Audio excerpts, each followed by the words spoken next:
ప్రియమైన ఆంధ్రప్రదేశ్ ప్రజలకి నమస్తే. జరిగిన ఎన్నికల్లో ప్రజలిచ్చిన తీర్పుని స్వాగతిస్తున్నాము. ఖచ్చితంగా ఈ క్షేత్ర స్థాయిలో జరిగినటువంటి ఎన్నికల్లో ప్రజలదే అంతిమ తీర్పు. మీ తీర్పుని ఖచ్చితంగా స్వాగతిస్తున్నాం, గౌరవిస్తున్నాను. ముందుగా అఖండ విజయాన్ని మూటగట్టుకున్న కూటమికి ధన్యవాదాలు. పెద్దలు నారా చంద్రబాబు నాయుడు గారికి, అలాగే పవన్ కళ్యాణ్ గారికి, బీజేపీ సభ్యులందరికీ, పురంధరేశ్వరి గారికి, అందరికీ కూడా హార్దిక కృతజ్ఞతలు తెలియజేసుకుంటున్నాము.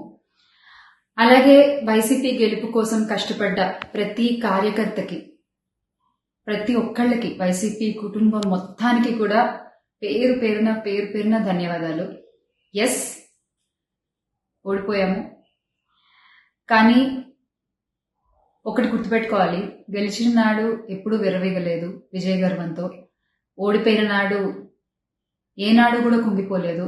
అలాగే ఈసారి కూడా మన జగన్మోహన్ రెడ్డి గారు మరింత బలాన్ని పుంజుకుని మళ్ళీ ఖచ్చితంగా మీ అందరి సపోర్ట్తో మనందరం కలిసి జగనన్నతో నడిస్తే ఖచ్చితంగా మళ్ళీ ఒక మంచి ప్రభుత్వంగా మనం ఏర్పాటవుతాము.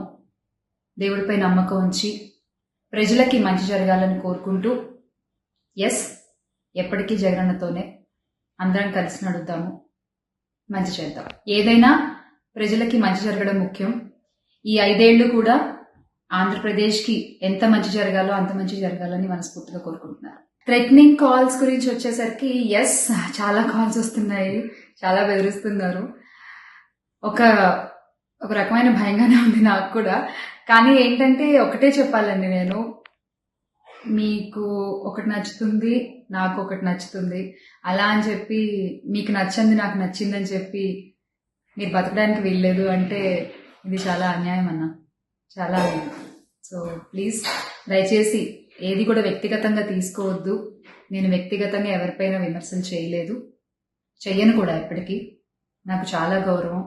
ఎవరన్నా కూడా వ్యక్తిగత విమర్శలు ఏవి నేను ఎప్పుడు చేయలేదు, చేయని మళ్ళీ చెప్తున్నాను. సో దయచేసి మీరు కూడా ఏది పర్సనల్గా తీసుకోవద్దు. ఎస్, ఒక పార్టీని గెలిపించేటువంటి ప్రయత్నంలో నేను ఎంత చేయాలో అంతా చేశాను, ఉన్నదే చెప్పాను, లేనిది ఎక్కడా మాట్లాడలేదు. దయచేసి దాన్ని మీరు అర్థం చేసుకుంటారని కోరుకుంటున్నాను.